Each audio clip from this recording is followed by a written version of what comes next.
Welcome to Dastaan Studio, where every story is a door and sometimes it's one you shouldn't open. Tonight, I bring you a tale that begins with a road trip and ends in a place that exists outside of time. This story is called The Last Room on the Left. Ahsan had been driving for over 12 hours. His phone was dead, his GPS frozen somewhere between two hills, and the rain. Relentless, he had planned a solo road trip across the northern valleys of Pakistan away to escape the chaos of the city, the noise, the memories. But somewhere along the way, the road split, and he took the wrong turn. By the time he saw the small wooden board, half covered in moss, and Ajit was nearly dark. Hillview Guesthouse. Since 1927, it read. He pulled in. What choice did he have? The guest house looked ancient. Colonial architecture, cracked windows, and a strange quiet. Almost ... waiting ... inside. The reception area smelled like old wood, dust, and something else he couldn't place: wet iron. Behind the desk sat a man in a faded black waistcoat, wrinkled face, eyes that didn't blink enough. Only one room left, the man said with a brittle smile. Room 9. Last one on the left. Part 2. Room 9. The corridor was long, narrow, and dimly lit. Old portraits lined the walls, faces faded by time, and as Ahsan walked, he felt them, watching. Room 9 looked ordinary. A single bed, a wooden chair, a cracked mirror, but it was cold, much colder than the hallway. He unpacked, tried to rest, but something was off. The bathroom mirror seemed foggy even when the water was off.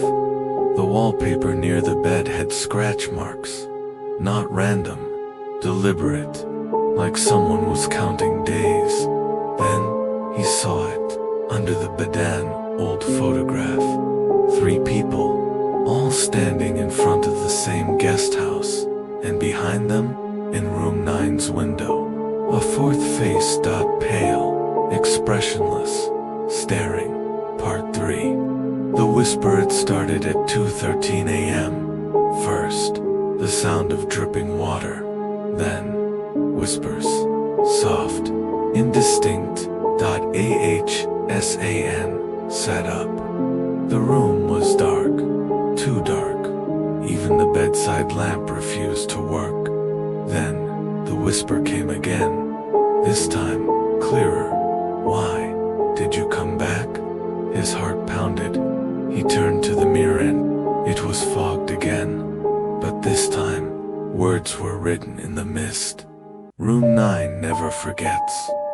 He ran to the door, locked, bolted shut. The whispers grew louder. The lights flickered.